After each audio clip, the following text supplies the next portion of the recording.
Lo declararon culpable. Ella lo declaró inocente. Y lo que ocurrió después tomó a todos por sorpresa.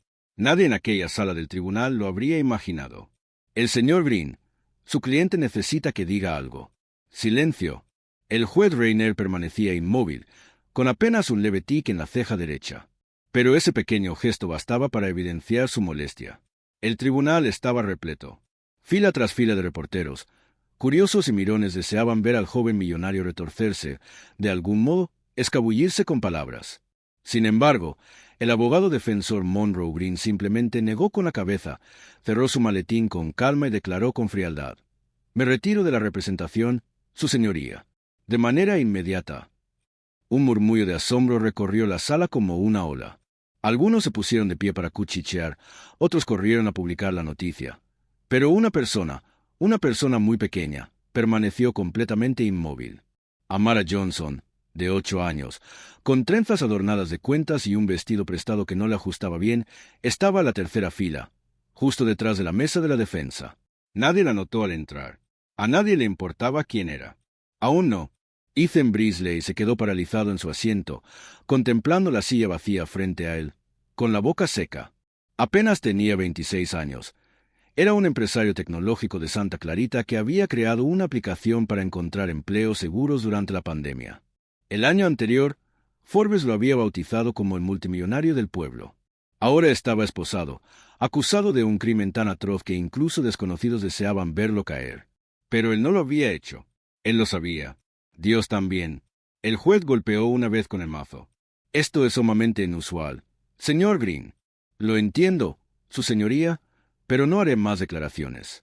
No puedo defender a un cliente que no es sincero conmigo». Otro golpe al estómago de Ethan. No importaba si había dicho la verdad. Todos daban por hecho que mentía. Entonces se oyó una voz, pequeña, nítida, desde el centro de la sala. «Yo puedo defenderlo». Todo se detuvo. El juez se inclinó hacia adelante, desconcertado. «Disculpa, ¿qué has dicho?» Amara se puso de pie. Su voz temblaba, pero no volvió a sentarse. «Dije, yo puedo defenderlo». Risas. Un hombre soltó una carcajada, que enseguida intentó reprimir. Alguien en las primeras filas sacó el móvil y empezó a grabar. El alguacil dio un paso al frente, sin saber si se trataba de una broma. «Pequeña, ¿cuál es tu nombre?», preguntó el juez. «Amara Johnson». «¿Y cuántos años tienes, señorita Johnson?» 8. El juez parpadeó. «Sé que no soy una abogada de verdad», añadió rápidamente. «Pero leí sobre este caso, y sé que él no lo hizo». «Lo sé». Todos esperaban que alguien la retirara de inmediato, pero el juez Reiner no lo hizo. Al menos no todavía. La observó con una mezcla de curiosidad y compasión. «¿Y cómo sabes eso, señorita Johnson?» «Porque él salvó la vida de mi hermano hace 2 años». Ahora fue Ethan quien giró lentamente en su asiento, clavando la mirada en ella. La recordaba, pero no recordaba haber salvado a nadie. Y fue entonces cuando la sala empezó a prestar atención. Los reporteros se enderezaron. Los móviles bajaron. Amara no retrocedió. Sus pequeñas manos se aferraron al respaldo del banco frente a ella, con los nudillos blancos. «Vi los vídeos. Leí todo. Dicen que él estuvo en ese almacén, pero no es cierto. No pudo haber estado allí». El fiscal resopló. «Su señoría, es solo una niña». «Déjela hablar», interrumpió el juez. Más exclamaciones. Nadie esperaba eso. Amara salió de su fila y caminó hacia el frente como si lo hubiera hecho 1 millar de veces antes. Su voz se quebró ligeramente, pero jamás se detuvo. «Sé que piensan que solo soy una niña, pero mi hermano lo admiraba. Participó en el programa de mentoría que Ethan financió. Nosotros no teníamos nada. Ni siquiera contábamos con Wi-Fi, pero Ethan proporcionó a cada niño del edificio tabletas e Internet. Mi hermano iba a ir a la universidad gracias a él, pero falleció el año pasado». El silencio cayó como un golpe seco. «Quiero hablar en nombre de Ethan», dijo ella, «porque nadie más lo hará. Y si eso no está permitido, entonces quizás a este tribunal no le importe la verdad». El juez se recostó en su silla. Ethan permanecía inmóvil, la mirada fija en la pequeña. El alguacil dudaba sobre cómo proceder, mientras las cámaras no dejaban de grabar. En apenas 3 minutos, el juicio que todos creían tener claro había dado un giro total. Pero lo que nadie sabía aún era que esa niña y ese joven millonario estaban ligados por un vínculo que ni siquiera ellos habían comprendido. No la expulsaron de la sala. Eso dejó a todos boquiabiertos. El juez Reiner permitió que Amara se sentara en un banco cercano al estrado mientras el alguacil murmuraba nervioso con el secretario. Entretanto, todo Internet seguía un directo inestable grabado con el móvil de alguien del público. Una niña se había levantado en medio del juicio y había declarado que defendería a un millonario. Oro puro para titulares, y estaba en todas partes. Ethan seguía callado, las muñecas esposadas, mirando a la niña que acababa de hacer lo que ni siquiera su abogado se atrevió. Quería agradecerle, pero ¿qué podía decirle? Ni siquiera lo conocía, ¿verdad? El tribunal tomará un receso de 20 minutos, anunció finalmente el juez Reiner. Su tono era firme, pero ahora contenía una pizca de intriga. Y que alguien, por favor, consiga un tutor familiar para esta menor antes de que infrinja una docena de leyes. El mazo cayó y el público comenzó a salir entre murmullos y preguntas. Pero Amara no se movió. Permanecía allí, observando a Ethan como si intentara descifrar su alma. 2 horas antes, el día de Amara había comenzado como cualquier otro. El pequeño apartamento de una sola habitación olía a pollo frito del día anterior y la televisión mostraba una repetición de un concurso que su abuela adoraba. La abuela Joyce dormía en el sofá, con un tubo de oxígeno en la nariz, sus suaves ronquidos llenando el ambiente. Amara se desplazó en puntillas alrededor de ella. Le tocaba ir a la escuela en 1 hora, pero ya había decidido que hoy no asistiría. Hoy era especial. Se puso su chaqueta vaquera desgastada, tomó la mochila ajada que llevaba por costumbre, aunque dentro no había tareas ni lápices. Llevaba un cuaderno espiral repleto de artículos impresos sobre Ethan Brisley. Llevaba semanas leyéndolos en la biblioteca, no porque le exigieran, sino porque lo deseaba. Mientras todos veían a un rico que cometió un error, ella veía al hombre que transformó la vida de su hermano Malik, aunque solo fuera por un tiempo. Malik tenía 17 cuando se unió al programa de mentoría en programación. Aquello le dio esperanza, una computadora portátil y una oportunidad de aspirar a algo más allá de su barrio en East St. Louis. Pero entonces Malik desapareció. Un tiroteo frente a una tienda lo arrebató antes de que pudiera siquiera terminar el programa. Amara no culpaba a Ethan por eso. ¿Cómo podría? Si acaso, sentía que él había sido la única persona que realmente se preocupó por chicos como Malik. Y ahora todos querían encerrarlo por algo que ella sabía que no había hecho. ¿Cómo lo sabes, Amara?, le preguntaban en la escuela. Nunca respondía, pero en lo más profundo lo creía. Creía en él más de lo que nadie creía en ella. Así que se saltó las clases, caminó hasta el juzgado y se sentó en la galería durante horas solo para verlo con sus propios ojos. Y cuando ese abogado se rindió, algo dentro de ella se rompió. Si nadie más iba a luchar por él, entonces lo haría ella. En el pasillo del tribunal, el caos estalló.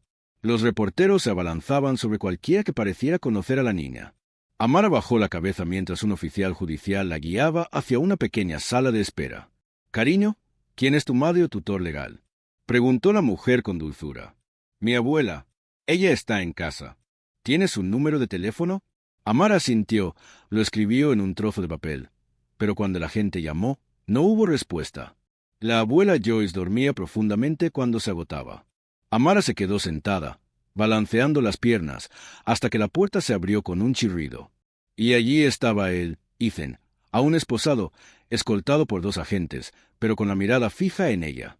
«Tú», dijo en voz baja, como si no pudiera creer que era real. «¿Por qué hiciste eso?». Amara lo miró y se encogió de hombros. «Porque no lo hiciste». Ethan parpadeó. «Ni siquiera me conoces». «Si te conozco», respondió sin rodeos. «Ayudaste a mi hermano». Los agentes se miraron entre sí. «¿Cuál es tu nombre?», preguntó Ethan. «Amara, lamento lo de tu hermano», susurró Ethan. No lo sabía. Ella asintió, como si lo hubiera anticipado. «Le diste algo que nadie más quiso darle». «Eso importa». Antes de que pudiera responder, los agentes lo guiaron hacia una puerta lateral. Parecía querer decir algo más, pero no pudo. Amara se quedó allí, apretando su cuaderno, el corazón desbocado. Si el juez la dejaba hablar, estaba lista. Había memorizado todo. Cada fecha, cada dato. Iba a obligarlos a escuchar.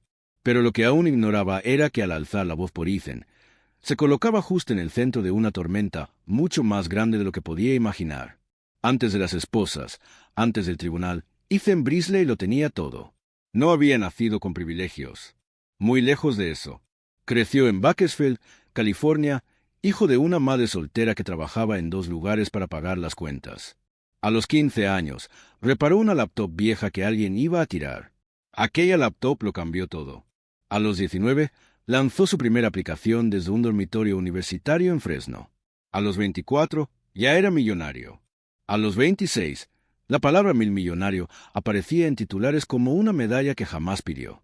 Lo llamaban prodigio. La prensa lo adoraba.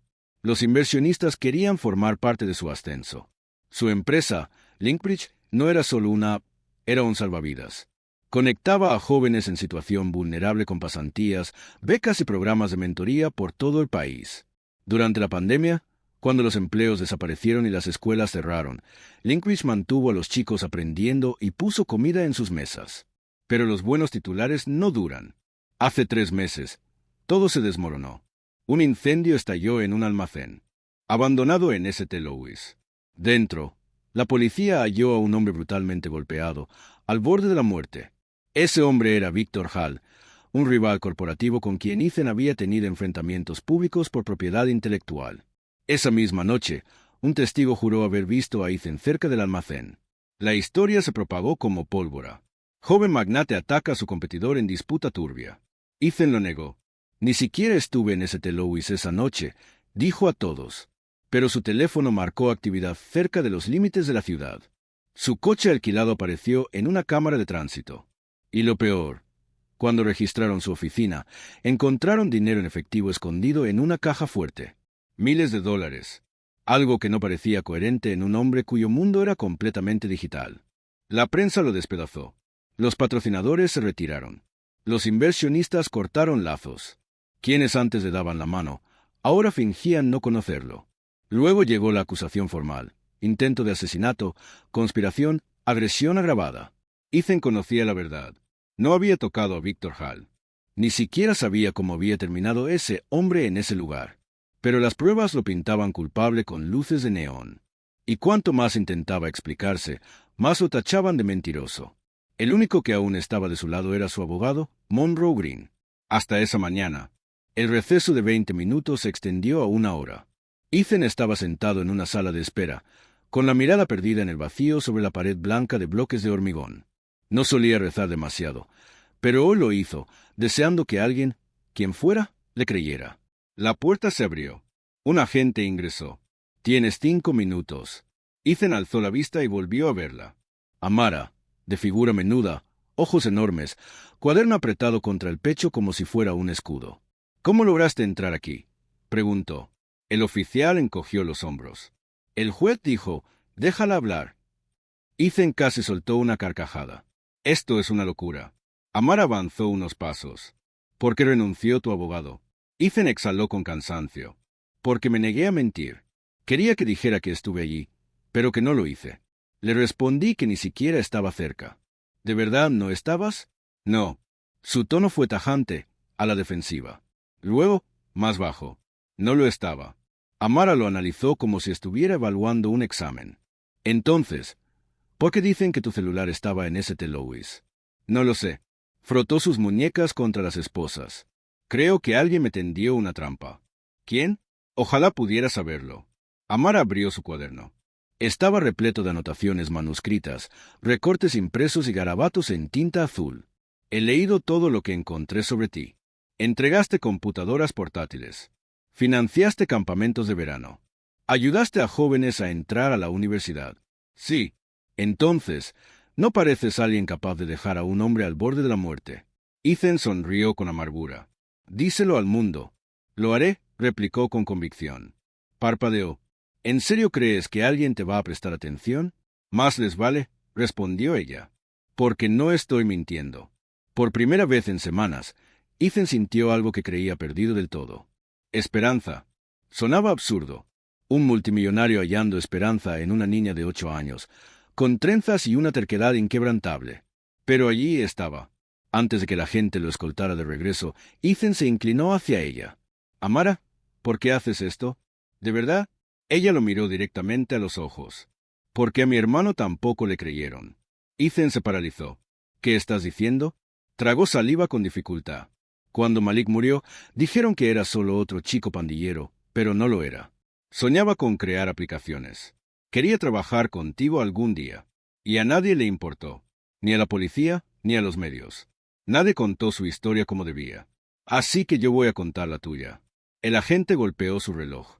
Se acabó el tiempo. Mientras alejaban a Ethan, se le cerró la garganta. No sabía si Amara realmente podría ayudarlo.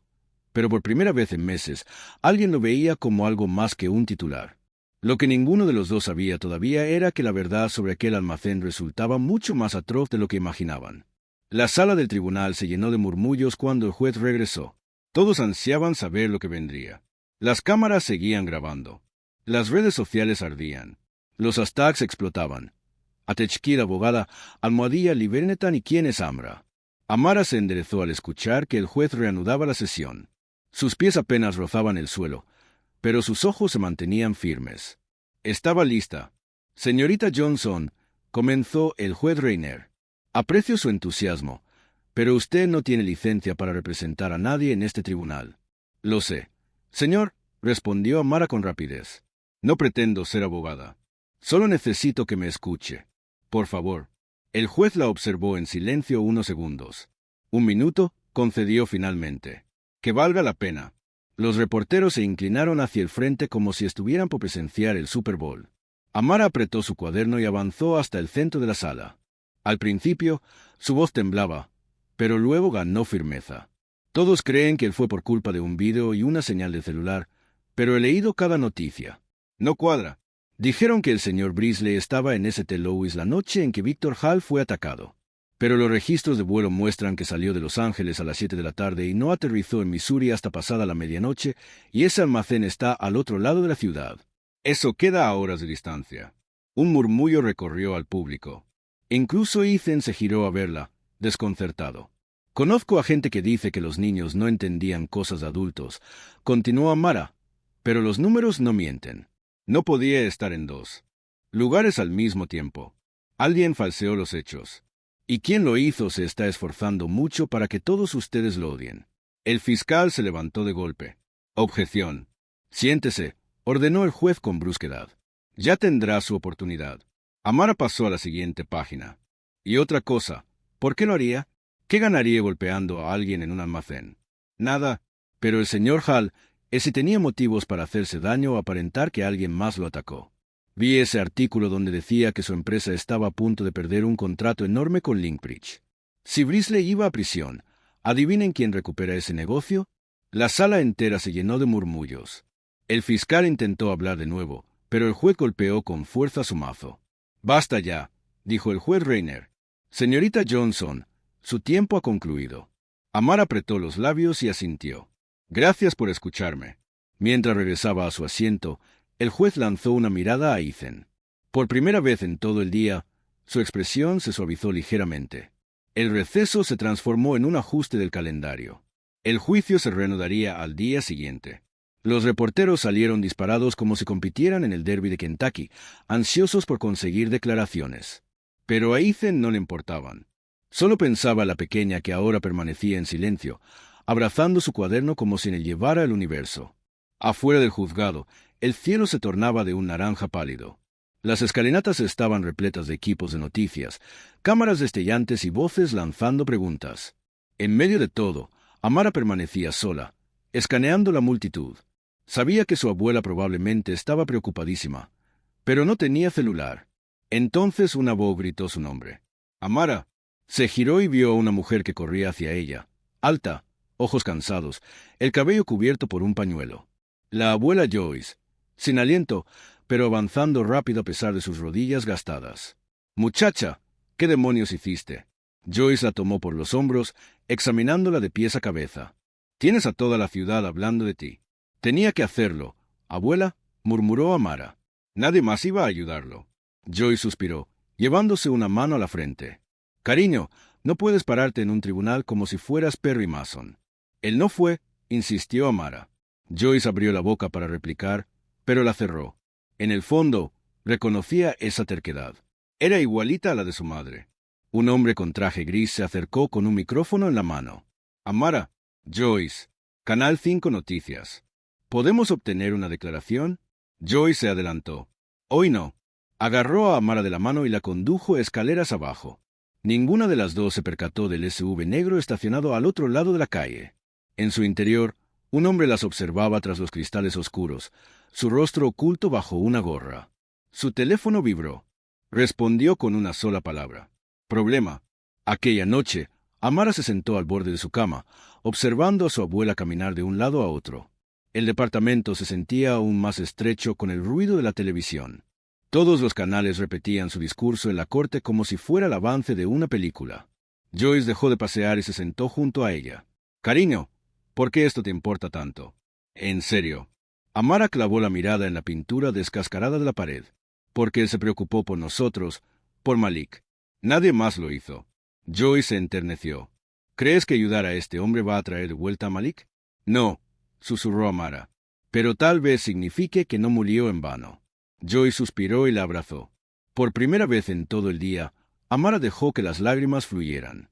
Al otro lado de la ciudad, Ethan yacía en su celda, contemplando el techo. Las palabras de Amara se repetían en su mente como una canción rayada. Alguien mintió. Le creía. ¿Pero quién? Sus pensamientos se vieron interrumpidos cuando un guardia apareció frente a los barrotes. «¿Tienes visita?» Ethan frunció el ceño. ¿A esta hora? Se incorporó. El guardia abrió la puerta, y cuando Ethan entró a la sala de visitas, la sangre se le heló. Sentado allí, esperándolo, estaba un rostro que jamás pensó volver a ver. Pero lo que ese hombre estaba a punto de decir lo cambiaría todo. Ethan se quedó inmóvil ante la presencia del visitante.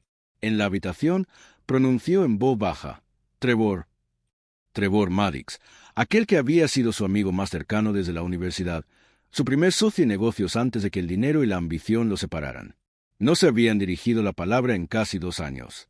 Trevor se reclinó en su silla, sereno, incluso con aire de suficiencia. «Pareces un desastre, ¿eh?» Ethan se sentó despacio. El tintineo de las cadenas resonó. «¿Qué haces aquí?» «Vine a ver a un viejo amigo». Trevor esbozó una sonrisa carente de calidez. «O lo que queda de él». Ethan apretó la mandíbula. «Me tendiste una trampa». Trevor rió con suavidad. «Tranquilo, detective. No me equivoqué tanto. Pero querías que yo cargara con todo». «¿Querías?» Trevor ladeó la cabeza. «Sigo queriéndolo». El estómago de Ethan se hundió. «¿Por qué, Trevor? Te di todo. Te involucré en Linkbridge cuando nadie más confiaba en nosotros». «Tú me involucraste», replicó Trevor con voz cortante, «y después me expulsaste. Creíste que era superior. Por eso encontré a alguien que valorara más lo que valgo». Ethan lo miró fijamente. «Bingo. La trampa». Trevor se inclinó hacia adelante, la mirada helada. «Él quería que desaparecieras. Yo quería revancha. Ganamos ambos». El pulso de Ethan retumbaba en sus oídos. «Me incriminaste. Usaste mi teléfono. Clonaste tu SIM. Fácil». «El coche alquilado fue un obsequio de mi parte». Trevor sonrió con malicia. «Debiste ver tu cara cuando llegaron los policías. Invaluable. ¿Crees que saldrás impune?» Trevor se encogió de hombros. «¿Quién te creerá? Al mundo le fascina una caída. Ya no eres un héroe, Ethan.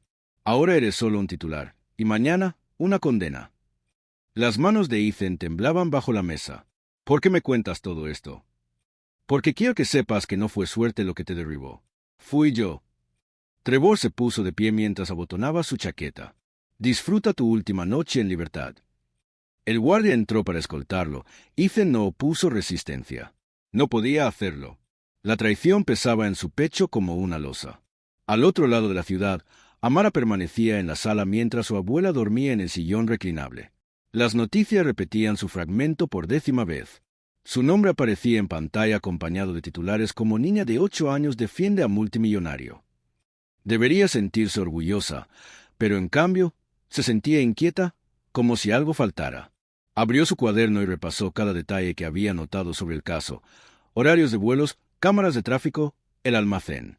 Entonces su mirada se detuvo en un nombre: Trevor Maddix. Lo recordaba de un viejo artículo sobre los inicios de Linkbridge. Tomó su lápiz y comenzó a subrayar información. Trevor había estado allí desde el principio. Desapareció tras una demanda, y luego, nada hasta ahora. «Abuela», susurró Amara, despertando a Joyce con un suave toque. Tenemos que regresar temprano mañana. Joyce gimió.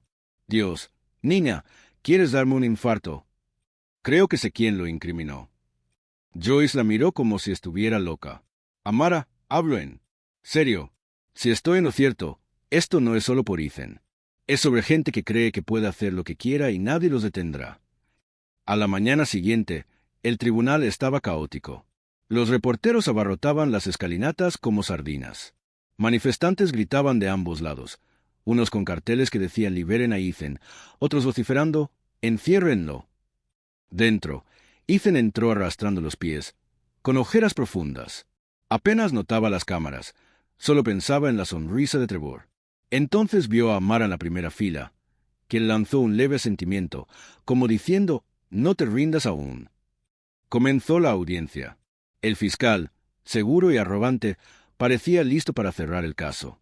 Su señoría, dijo, las pruebas son contundentes. Los registros telefónicos sitúan al acusado cerca del lugar, junto con un motivo financiero. Objeción. Todos giraron la cabeza. No era un abogado, sino Amara nuevamente. El juez Reiner golpeó el mazo.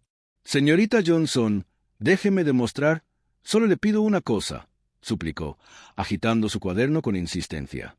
Una sola cosa, y si me equivoco, me sentaré y no volveré a hablar. La sala judicial zumbaba como una colmena llena de abejas. Las cámaras se acercaban con rapidez. El juez se frotó el puente de la nariz con cansancio. 30 segundos. Amara corrió hacia el frente, sosteniendo su cuaderno. Pasó a una página y la golpeó sobre el escritorio. Esto, dijo, señalando una impresión, es un correo electrónico extraído de la carpeta pública de Linkbridge. Es antiguo, pero fíjate, el nombre de Trevor Maddix. Él fue cofundador. Todos lo olvidaron, pero, ¿adivina qué? La semana pasada se reunió con los abogados de Victor Hall. El fiscal despreció la afirmación con un resoplido. Eso no demuestra nada. Entonces, ¿por qué? Exclamó Amara con voz firme. Trevor compró un boleto de avión a St. Louis el mismo día en que el señor Hall resultó herido. Un murmullo de sorpresa recorrió la sala. Los periodistas se apresuraron a sacar sus teléfonos. Ethan la observaba, atónito. ¿Cómo encontró eso siquiera? El juez Reiner se inclinó hacia adelante. ¿Es cierto esto, señor abogado? El fiscal balbuceó. No estoy al tanto. Será mejor que lo estés, replicó el juez con voz autoritaria. Se suspende la audiencia por 2 horas mientras reviso esto. Golpeó el mazo y estalló el caos. Cuando los agentes escoltaban a Ethan, sus miradas se cruzaron con las de Amara. Por primera vez en días, sintió que quizá, solo quizá, tenía una oportunidad. Pero nadie sospechaba que Trevor Maddix aún no había terminado, y que su siguiente movimiento podría costarle la vida a alguien. 2 horas después, la sala se sentía como una olla a presión. Los reporteros susurraban, las cámaras grababan y las redes sociales explotaban con teorías. ¿Quién era Trevor Maddix? ¿Había la joven descifrado el caso? Cuando el juez regresó, la tensión era tal que casi se podía escuchar el latido de los corazones. Tras examinar las pruebas presentadas, el juez Reiner afirmó: «Esta corte tiene serias dudas sobre la integridad del caso del Estado». Ajustó sus gafas y dirigió una mirada severa al fiscal. Y aún más preocupaciones sobre la minuciosidad de esta investigación. El rostro del fiscal se enrojeció. Por lo tanto, continuó el juez, ordeno la inmediata liberación bajo fianza del señor Brisley. Además, la Corte solicita una investigación formal sobre las acciones de un tal Trevor Maddix. La sala estalló en aplausos y vítores. La gente se puso de pie de inmediato. Los reporteros se agolparon como una ola de luces parpadeantes. Ethan permaneció inmóvil por un instante, luego exhaló un aire que no sabía que contenía. Los agentes le quitaron las esposas. Por primera vez en semanas, sus muñecas estaban libres. Se giró y allí estaba ella, Amara, erguida sobre el banco para poder mirar por encima de la multitud, sonriendo tan ampliamente que sus mejillas dolían. Caminó directo hacia ella. A las cámaras les encantaba esa escena, pero a Ethan no le importaba. Se arrodilló al nivel de sus ojos y con la voz quebrada le dijo: «Me salvaste». Amara negó con la cabeza. «No, tú salvaste, Malik. Yo solo terminé el trabajo». Él sonrió, con lágrimas que le picaban en los ojos. «Tu hermano estaría orgulloso». Su sonrisa vaciló. «Eso espero». Joy se acercó, negando con la cabeza pero también sonriendo. Sabes cómo revolver las cosas, niña. Amara se rió. Supongo que es algo de familia. Afuera, el caos continuaba. Los periodistas lanzaban preguntas, y la gente empujaba micrófonos hacia ellos, pero Ethan colocó suavemente su brazo sobre los hombros de Amara mientras la seguridad los guiaba hacia un automóvil. ¿Puedo preguntarte algo?, dijo Ethan en voz baja mientras caminaban. Claro. ¿Por qué no te rendiste, incluso cuando todos decían que yo era culpable? Amara lo pensó un momento, luego lo miró y pronunció las palabras que esa noche aparecerían en millones de noticias. Porque cuando el mundo te acusa de mentiroso, alguien debe recordar la verdad. Y a veces, ese alguien es un niño. Ethan sonrió. Por primera vez en mucho tiempo, volvió a sentirse humano. No era un titular, ni un escándalo, solo un hombre que había recibido una segunda oportunidad. Una semana después, Trevor Maddox estaba esposado. Las pruebas lo vinculaban con Hal, el almacén y la trampa. Los titulares cambiaron de multimillonario a víctima, revelando la verdad detrás del montaje. Las acciones de Linkbridge se dispararon, pero a Ethan eso no le importaba. Lo que realmente valía era estar sentado en una pequeña mesa de cocina en East St. Louis, compartiendo pollo frito con una niña y su abuela. «Sabes», dijo Ethan entre bocados, «algún día serías una gran abogada». Amara sonrió con picardía. «¿De verdad crees?» «Lo sé», respondió con brillo en los ojos. «Entonces más te vale mantenerte fuera de problemas, señor Brisley, porque la próxima vez te acusaré yo». Se rieron todos, con una risa que se siente como una bocanada de aire después de haber estado ahogado. Y aquí está lo importante. Esto no se trataba solo de un multimillonario y una niña, sino de lealtad, de alzar la voz cuando nadie más lo hace, de creer en alguien incluso cuando el mundo dice que no. Así que, si sacas algo de esta historia, que sea esto, nunca subestimes el poder de tu voz. Incluso la voz más pequeña puede resonar con fuerza suficiente para cambiar una vida. Y si estás viendo esto ahora, tengo una pregunta para ti. Si vieras a alguien a punto de perderlo todo porque nadie cree en esa persona, ¿te atreverías a levantarte y decir, yo puedo defender